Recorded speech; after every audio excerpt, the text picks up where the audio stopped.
Ça va mon ami le cycliste? Je vois, tu as un beau collier là, dis-moi. Tu as une croix. Ça veut dire quoi? T'es chrétien? Pas trop. Ah ben alors pourquoi tu mets une croix autour du cou? Comme ça, parce que c'est joli? Moi je m'appelle Laurent, je fais des petites vidéos YouTube pour savoir un peu ce qu'ils pensent les gens. Et en particulier pour savoir si on peut se tutoyer. Oui. Pour savoir si tu serais capable de sauter d'un avion sans parachute. Oui. Tu sauterais d'un avion sans parachute? Ouais. D'accord, même s'il est à 3000 mètres d'altitude? Ouais, je saurais. D'accord, t'as pas peur de rien? D'accord, ok. Bon, tu sais voler alors? C'est ton téléphone qui sonne comme ça? Non, je connais ta vie comme ça tout à l'heure. Ah d'accord, c'est génial ça, dis-moi. En fait, ce qui se passe, c'est qu'un jour ou l'autre, on va mourir tous. Et après? Qu'est-ce qui va se passer à ton avis? Ça sert à rien. T'as pas une espérance, t'as pas une religion, t'as pas une croyance, t'y as jamais pensé à ton âge? On est immortel, presque, hein? On passera tous. Hein. Ah, de toute façon, là, on y va tous. Et on y va tous une main devant, une main derrière. On peut rien amener, hein?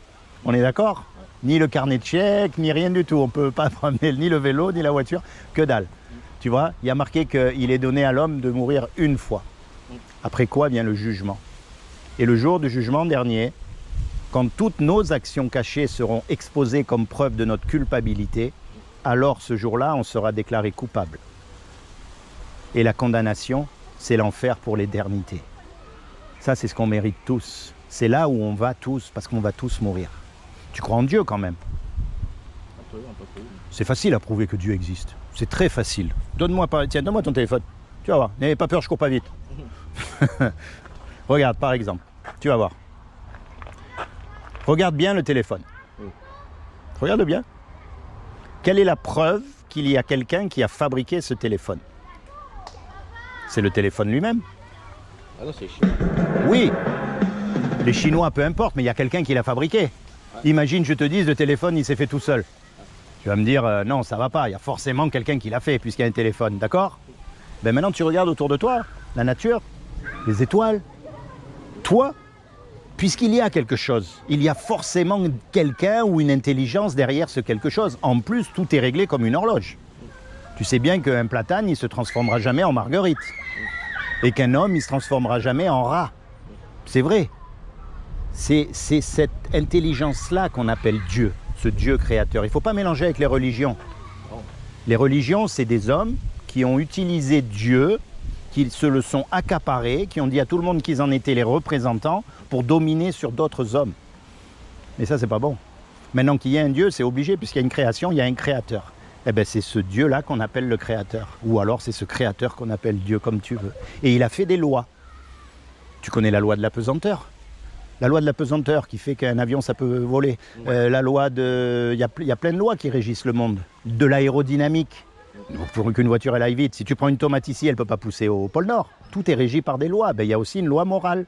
Et la loi morale, ce sont les 10 commandements. Et les 10 commandements, ce sont eux qui déterminent si on est quelqu'un de bien ou pas. Si on va être condamné ou pas. Alors on va voir comment tu vas faire. Et attention, je ne te juge pas parce que moi, j'ai lamentablement échoué. J'ai cassé les 10 commandements. Il y a un commandement, il dit, tu ne mentiras pas. Est-ce que tu as déjà menti? Une fois. Comment on appelle quelqu'un qui a menti? Un menteur? Ouais. Il y a un commandement, il dit, tu voleras pas. Est-ce que tu as déjà pris quelque chose qui n'est pas à toi? Peu importe la valeur. Non. Tu n'as jamais téléchargé de la musique illégalement? Oui, après c'est ça. Ah, c'est illégalement, c'est volé. Mais c'est pas grave, encore une fois, je te dis, moi c'est pareil. Il y a un commandement, il dit, tu ne commettras pas d'adultère. Tu n'es pas marié. Non. Mais Jésus, il a dit, quiconque regarde une femme pour la convoiter a déjà commis un adultère avec elle dans son cœur. T'as jamais regardé une image pornographique? T'as jamais regardé une femme avec des idées dans la tête? T'es un homosexuel? Ah, bon, peut-être, on ne sait jamais. Hein. Quoique eux aussi, ils regardent, il ne faut pas se méfier. Tu vois? Il y a un commandement, il dit, tu honoreras toujours tes parents. Est-ce que tu as toujours honoré tes parents? Ouais. Est-ce que tu leur as toujours obéi? Oui. Toujours obéi? Oui. Ah, bah alors toi, t'es exceptionnel. Hein. Mais bon, comme tu as admis avoir menti, tu as cassé une loi. Et quand on casse une loi, on est coupable de tous. On est d'accord? De toutes, pardon. C'est comme ça. Donc le jour du jugement, tu seras déclaré coupable parce que tu as cassé la loi. Et si tu es déclaré coupable, la punition, c'est l'enfer pour l'éternité. Ça, c'est la mauvaise nouvelle. Ça, c'est ce qu'on mérite tous. Il n'y a pas un homme qui pourra dire qu'il n'a pas menti. Il n'y a pas un homme qui pourra dire qu'il n'a pas pris quelque chose qui n'est pas lui. Il n'y a pas un homme, ni même le pape, ni même qui tu veux. Il n'y a pas un homme. On est tous coupables face à Dieu. Parce que Dieu, lui, il est tellement saint, il est tellement parfait qu'on ne fait pas le poids. C'est aussi simple que ça. Dieu nous a créés. D'accord? Un créateur, ça aime ce que ça crée. Un musicien, il aime sa musique. Hein? Un cuisinier, il aime les petits plats qu'il fait. Eh bien, Dieu qui nous a fait, il nous aime. Et quelqu'un qui nous aime, il ne veut pas nous punir. Il ne veut pas qu'on aille en enfer, c'est logique. Donc, il a fait quelque chose pour que toi et moi, malgré qu'on soit coupables, on puisse éviter justement son châtiment. Est-ce que tu sais ce qu'il a fait? Tu veux savoir quand même? On ne sait jamais. Hein? Comme il n'a trouvé aucun homme de parfait sur la terre, eh bien, ce qu'il a fait, c'est qu'il est venu lui-même sur terre. Et il a pris une forme humaine. Il s'est revêtu d'un corps, il s'est habillé avec un corps qui est Jésus. Et il a dit, quiconque croit que Jésus est le Fils de Dieu et qu'il est ressuscité des morts, il aura la vie éternelle à mes côtés. C'est aussi simple que ça. C'est une question de foi. Ne mélange pas avec la religion. Attention. D'accord? Maintenant, je vais te dire, il y a quand même un petit problème. C'est que les démons, ils existent, ils croient et ils tremblent. La clé là-dedans, c'est un mot qu'on appelle la repentance. Tout le monde sait qu'il faut arrêter de mentir, de voler. On sait que c'est pas bien parce que la conscience, elle nous le dit. L'essence même de la repentance, ça veut dire de se tourner vers Dieu. Ça ne veut pas dire de rentrer dans une religion. Si tu vas dans une petite église ou à droite, tant mieux pour toi, mais c'est pas ça que ça veut dire. Ça veut dire que quand tu es tout seul, pas comme les hypocrites devant tout le monde, quand tu es tout seul, c'est là que tu commences à parler à Dieu. C'est là que tu commences à parler à Jésus, à lui dire voilà, c'est vrai, en fait, moi je ne suis pas bon, je suis comme les autres et un jour ou l'autre je vais mourir et ce jour-là j'aurai des comptes à rendre, alors je préfère te choisir maintenant comme mon sauveur. Tu vois? Tu lui dis, moi je ne comprends pas grand-chose à toutes ces histoires, mais je veux vraiment que tu deviennes mon avocat pour ce jour-là. Parce que ce jour-là va venir et on ne sait pas quand. Imagine, on fait un braquage tous les deux. On va piller la Banque de France. Et puis bien sûr, on se fait arrêter, on passe devant le juge, et le juge il nous dit voilà tous les deux, soit vous me donnez 1 million d'euros, soit vous partez 50 ans en prison. Eh, moi j'ai pas le million, hein, tu l'as toi? On est perdu. Et on ne peut pas retourner en arrière pour effacer le mal qu'on a fait. Et puis il y a un homme qui arrive qu'on ne connaît même pas, qui met l'argent sur la table pour qu'on soit libre. Comment tu vas être par rapport à cet homme? Tu vas être reconnaissant. Et quand il va te demander un service, tu vas lui rendre du mieux que tu peux, en tout cas, on est d'accord? Eh bien, c'est ce que Jésus a fait pour nous, quand il est mort à la croix. Lui qui était parfait parce qu'il est Dieu sur terre. Eh bien, il est mort à ta place. Le juge, Dieu, le jour du jugement dernier, lui, il va être satisfait parce que l'amende, elle a été payée. Et toi, malgré que tu es coupable comme moi, tu seras libéré parce que quelqu'un a payé à ta place. Tu vois? Maintenant, un gars qui t'a rendu ce service, la prochaine fois qu'il va te demander quelque chose, tu vas le faire. Alors par exemple, prenons le mensonge. La prochaine fois que tu seras confronté au mensonge, plutôt que de mentir et de dire là, si je mens, personne ne va le savoir, je m'en sors bien. Tu vas dire, je ne peux plus mentir. Parce que Jésus, il est mort à ma place, à cause justement de tous mes mensonges, à cause de tous mes péchés. Je ne peux pas lui faire ça parce que lui, il est mort pour moi. Il est mort pour me sauver, pour me donner la vie éternelle, pour me donner ce qu'on appelle le paradis dans le langage courant. Je ne peux plus mentir. La prochaine fois que tu es confronté à une image pornographique, si ça arrive, je ne peux plus faire ça. Tu vois, c'est ça la marche chrétienne. Et quand tu es tout seul, tu lui parles. Tu te rapproches de Dieu. Tu lui ouvres ton cœur. Parce que tu es unique. Il n'y en a pas deux comme toi. Tu te rends compte que depuis que tous les hommes existent, il y en a eu des milliards et des milliards. Il n'y en a jamais eu deux pareils. Même les jumeaux, ils ne sont pas pareils. Et ça veut dire quoi?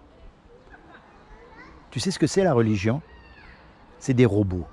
Tout le monde fait pareil, tout le monde pense pareil, et si tu n'es pas d'accord avec eux, ils te chassent, et il y en a même, ils te tuent. Mais Dieu ne nous a pas fait des robots, il ne nous a pas fait tous pareils. Donc ce qu'il veut, ce n'est pas une religion, mais c'est une relation personnelle avec toi. Parce que toi, tu as subi des injustices que moi, je n'ai pas subies. Tu as eu des joies aussi que je n'ai pas eues et vice-versa. On a chacun une vie. Eh bien, Dieu, il veut s'inviter dans ta vie pour te protéger, pour te guider. Et plus que tout, pour te sauver du jour du jugement dernier.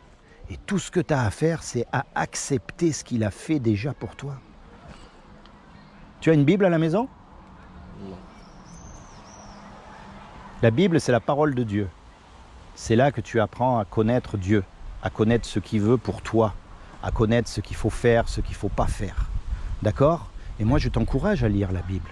Et spécialement à commencer dans le livre de Jean, pour apprendre à connaître Jésus, celui qui t'a sauvé.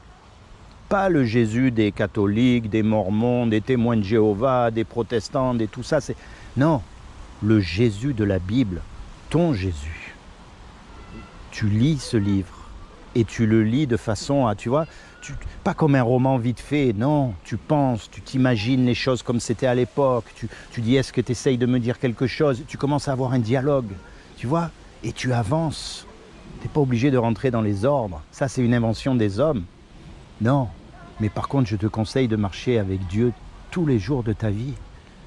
Tu sais, un petit garçon qui apprend à marcher, il va tomber. Qu'est-ce que tu vas faire? Tu vas le laisser par terre? Non, je le ramasse. Tu vas le ramasser. Eh bien Dieu, c'est pareil avec nous. On commence à avoir la foi, on veut le suivre, mais évidemment qu'on va tomber aussi, qu'on va faire des bêtises, qu'on va, tu vois. Mais la différence, c'est qu'on ne voudra plus les faire. Et lui, il voit ça. Et donc, il te relève. Et tu continues la marche. Tu vois? Et c'est pardonné. Alors, je vais te faire cadeau une Bible. D'accord? Tu vas voir. Comme ça, tu l'auras avec toi.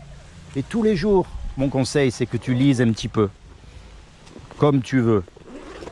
Comme ça, tu l'auras. Tiens, regarde. J'ai mis un marque-page. Là. Dans le livre de Jean. D'accord? Et tu commences à lire tranquille, à ton rythme, quand tu veux. Comme ça, tu connaîtras Jésus. Et ça t'évitera aussi de tomber dans tous les travers de toutes les religions, de toutes les sectes, de tout ce que tu veux. Parce que tu connaîtras, tu pourrais dire, oh, hé, vous êtes bien gentil, mais moi je connais le Jésus de la Bible. D'accord? C'est comment ton prénom? Brian. Brian. Sois béni, Brian. Seigneur Jésus, je te demande vraiment que tu bénisses Brian. Que tu te révèles à lui dans son cœur comme son sauveur et son Seigneur. Que tu lui permettes vraiment de pouvoir s'épanouir dans la destinée qu'il a choisie. De lui accorder le désir de son cœur, de le détourner à tout jamais du péché et de lui permettre de rentrer dans sa destinée éternelle. Parce que dis-toi bien que, qu'on le veuille ou non, on va mourir. Et il ne faut pas avoir peur de la mort.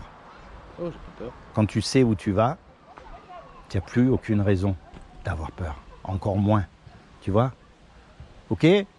Allez, sois béni mon ami et merci de m'avoir écouté. D'accord? T'es d'ici, de Draguignan? Non, je suis un Afrégis et je viens d'ici. Ah d'accord. C'est bien, qu'est-ce que tu fais? Des études? Ouais. T'étudies quoi? Espace vert. Espace vert. Ah bah c'est bien ça, dans la nature. N'oublie pas, c'est Dieu qui a créé tout ça. Nous, avec toute l'intelligence qu'on a, on est incapable de faire une feuille de platane, à partir de rien. Il y a un monde là-dedans, Et il faut savoir vraiment comment ça fonctionne. C'est une horloge. Sois béni, mon ami. Merci. Je continue ma route.